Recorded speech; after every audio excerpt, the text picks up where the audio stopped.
eles queriam mais, viu?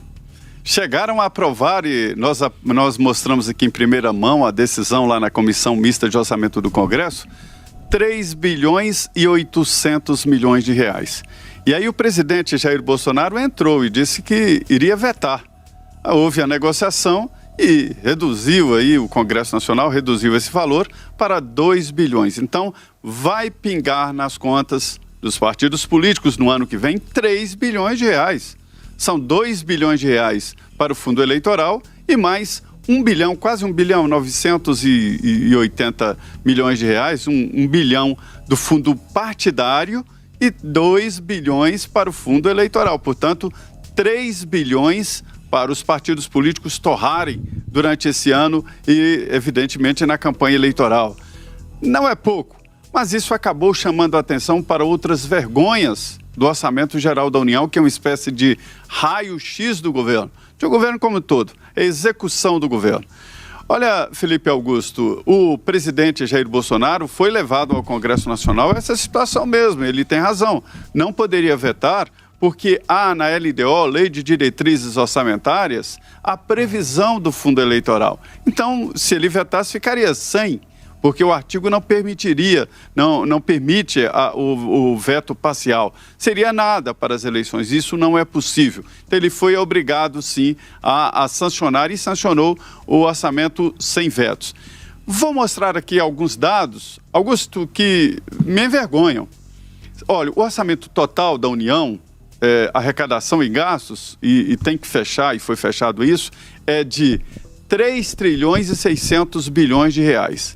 3 trilhões e 600 bilhões, presta atenção aí, 1 bilhão dos 3 bilhões arrecadados, né? 1 trilhão é para pagar pessoal e aposentados. A folha de pagamento. Como é que pode uma estrutura dessa? Quer dizer, 3 trilhões arrecadados, 1 trilhão vai para a folha de ativos e inativos.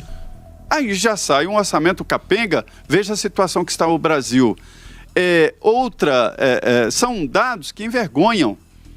O Congresso Nacional vai consumir durante este ano, para pagar a vergonha de solteironas profissionais que recebem muito dinheiro de aposentadoria aí, de filhas de ex-parlamentares que morreram e que recebem essa pensão vergonhosa de 30 mil reais, né? E não se casam, ficam andando pelos cantos aí com marido, filho, mas dizendo que é separado, que não casa oficialmente para não perder essa bocona, não é uma boquinha, não é uma bocona, de 39 mil de pensão. O Congresso vai estourar 11 bilhões de reais.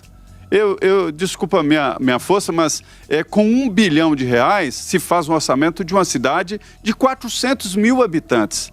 Então o Congresso, isso aqui onde ficam os deputados e senadores, vai gastar ao equivalente de 12 cidades de 400 mil habitantes, com toda a sua complexidade. Tem que pagar professores, tem que pagar segurança, tem que pagar, saúde, se manter. E 1 bilhão de reais o orçamento de um município inteiro com 400 mil habitantes.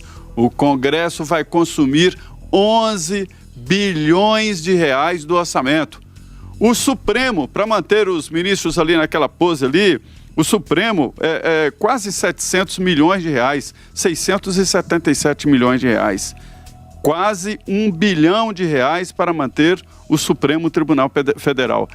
Para se ter uma ideia, a Bolsa Família vai consumir 29 bilhões, um programa social abrangente em todos os estados, 29 bilhões e mais alguma coisa, quase 30 bilhões de reais.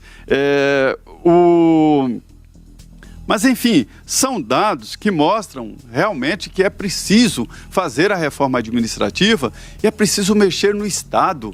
Esse orçamento é um raio-x do governo. Agora, nós falamos e devemos falar muito aí dessa história dos 3 bilhões, não é 2 bilhões, não, são 3 bilhões para os partidos políticos no orçamento desse ano, mas não vamos esquecer do Supremo com seus 700 milhões e o Congresso com 11 bilhões de reais de orçamento.